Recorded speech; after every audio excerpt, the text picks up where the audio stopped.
बरसात है यहाँ पे।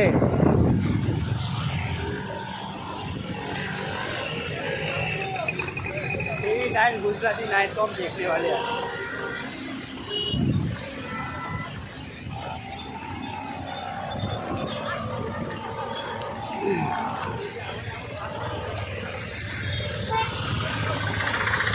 आओ मित्रा।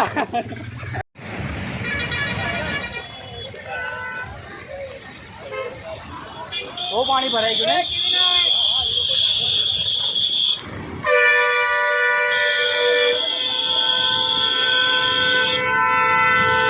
भाई बहुत बरसात है यहाँ पे। आज ब्लॉग शूट है भाई साहब।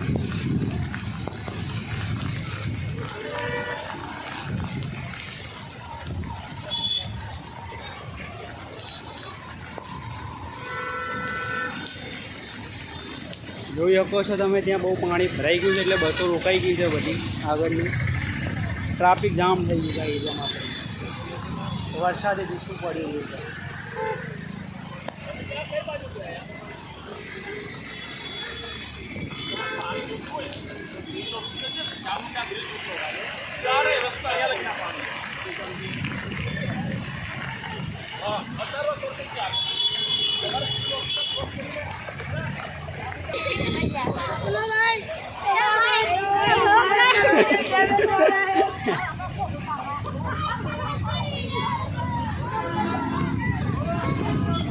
मोरिया।